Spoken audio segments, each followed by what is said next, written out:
The movie opens with a dense forest shrouded in morning mist. The camera moves slowly, revealing a lone girl limping through the undergrowth. Her hand is badly wounded, and deep red streaks smear across the wet earth.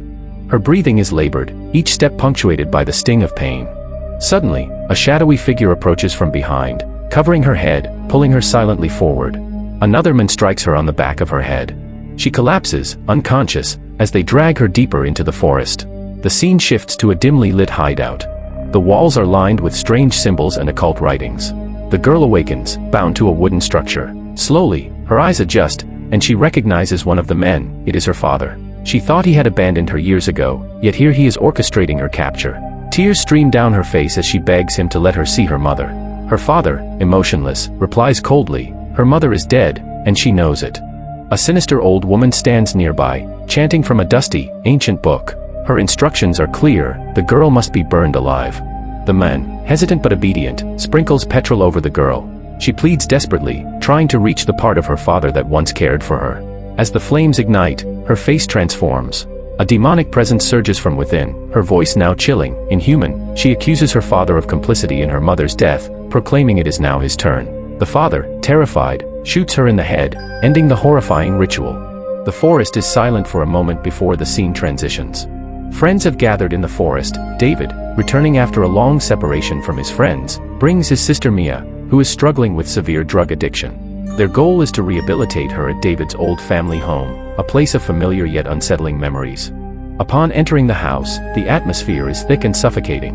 Mia experiences terror fits, shaking uncontrollably and muttering about the stench and darkness. Her friends dismiss it as withdrawal symptoms, unaware of the supernatural forces lingering within the house. David's dog, sniffing near a concealed corner, discovers a hidden trapdoor leading to the very hideout where the ritual occurred earlier. Descending carefully, the friends are confronted with a horrifying sight. Hundreds of dead cats hang from the rafters, a grotesque display of ritualistic cruelty. Eric, one of David's friends, notices a heavily secured book, bound with wires to prevent anyone from opening it. Despite warnings, curiosity overwhelms him. He opens the book, discovering a magical formula. The text is clear: reading or writing the formula summons a demon from hell into the mortal world. Eric begins reciting the words, dismissing the ominous warnings.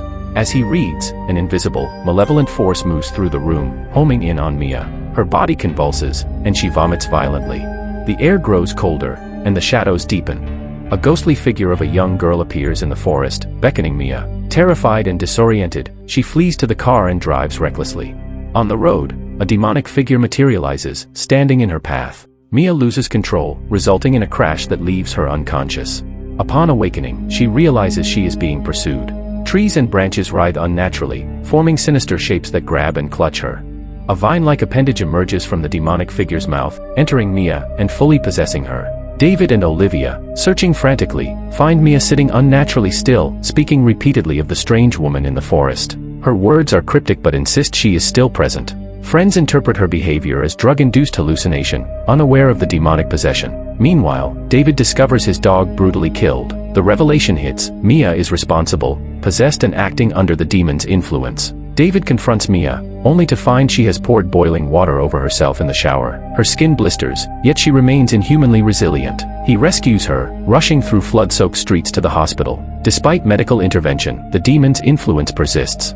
Back at the forest house, Olivia administers a sedative to Mia, while Eric continues to study the book, noting the escalating danger. Mia, partially lucid, holds a gun during a heated argument, firing at David, wounding his arm. Her voice transforms into a guttural, demonic tone, declaring, "You will all die today." Olivia seizes the gun, but Mia vomits blood on her, forcing a struggle that ends with Olivia pushing her into a secured hideout. Eric warns them of the demon's power and the intensiveness of the drug used to sedate Mia. When Olivia attempts to calm Mia with another dose, she becomes possessed herself, attacking Eric and stabbing him with broken glass.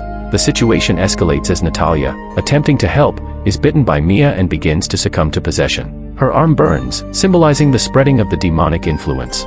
Desperate, she attempts to sever the infected limb, but the demon's force interferes. David and Eric witness Natalia's detachment, realizing the demon can transfer and possess multiple bodies. Natalia attacks both, injuring them with nails and sharp tools. In a final act of defense, David shoots her, and the group sprays petrol to incinerate the remaining demon influence. Before igniting the flames, Mia sings a lullaby her mother once sang, prompting David to attempt to save her. A lightning strike ignites a nearby tree, offering Eric a plan to revive Mia using electric shocks after burying her body temporarily.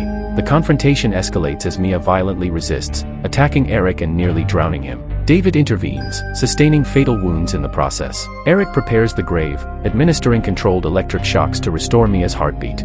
She awakens, seemingly normal, but the demon's influence persists. David, now fully possessed, attacks Eric, stabbing him in the neck. Eric realizes the severity, locking himself inside the house and setting it ablaze. Both David and Eric perish in the fire, yet Mia survives, revealing 5 souls had been claimed, fulfilling the book's ominous prophecy. Blood rains from the sky as foretold, and a demon emerges from the earth, attacking Mia. She retaliates with precision, dismantling the demon with a handsaw, burying its remains in the ground to decay. Exhausted and battered, she walks toward a ray of sunlight breaking through the forest canopy, symbolizing survival and the tenuous end of the nightmare. The story concludes ambiguously, with lingering unease. Mia's ordeal has ended, but the cycle of possession, ritual, and demonic influence hints at continuation. Shadows of the past linger, and the forest remains a place of terror, where evil waits patiently for the next victim.